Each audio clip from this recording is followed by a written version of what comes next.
Welcome to History Decrypted. Today, we're dissecting the battle that reshaped Europe. Waterloo, June 18, 1815. It is often called Napoleon's final act, but was it his genius and done by bad luck, flawed strategy, or sheer exhaustion? Let us strip away the myths and dive into the debates that still rage over this legendary clash. After escaping Elba in March 1815, Napoleon reclaimed France in a blitzkrieg of charisma.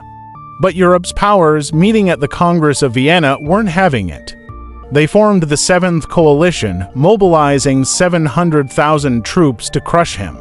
Napoleon's only hope: divide and conquer. He marched into Belgium to destroy the Anglo-Allied and Prussian armies before they united. But his legendary speed and aggression would collide with Wellington's defensive genius and Blucher's gritty resolve. At Waterloo, Napoleon's 72,000 men faced Wellington's 68,000 and Blucher's 50,000 Prussians. Key moments: Hougoumont, a diversionary attack turned bloodbath, draining French resources. Durlin's infantry assault, massed columns shattered by British lines and cavalry. Ney's cavalry charges, 9,000 horsemen wasted on unbroken infantry squares. But the real killer: timing. Napoleon delayed the battle until midday, waiting for muddy ground to dry. That gave Blucher's Prussians time to march from Wavre. By 7 p.m., their arrival shattered French morale. Yet Waterloo wasn't decided by bravery alone. Wellington's reverse-slope tactics hid troops from French artillery, while Napoleon's marshals, Ney, Grouchy, made fatal missteps. Even the Imperial Guard's final charge faltered, a symbol of invincibility shattered. Historians are split. Was it Napoleon's fault or just bad luck? Andrew Roberts argues Napoleon's health hemorrhoids. Arsenic poisoning dulled his brilliance. Alessandro Barbero blames Ney's reckless cavalry charges and Grouchy's failure to block Blucher. David Chandler credits Wellington's defensive mastery and Blucher's never-surrender grit.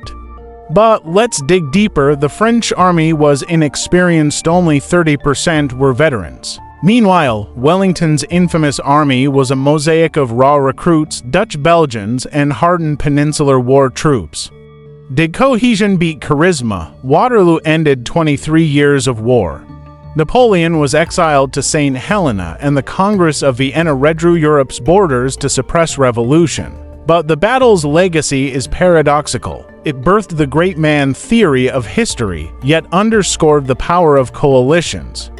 Wellington and Blucher's alliance became a blueprint for NATO-style cooperation, while Napoleon's defeat warned dictators. No one rules alone. Waterloo isn't just a history lesson, it's a case study in leadership, logistics, and luck. Modern CEOs study Wellington's delegation and Napoleon's charisma. Geopoliticians see echoes in coalitions against autocrats, but it's also a cautionary tale. Waterloo's victors wrote the history, airbrushing Belgian and Dutch sacrifices. As we grapple with populism and polarization, Waterloo reminds us unity is fragile and glory is often a myth. If this deep dive made you rethink history's decisive moments, smash that like button, subscribe, and debate below. Was Waterloo Napoleon's fault or inevitable? Want more untangled history? Hit the bell. Until next time, question the stories.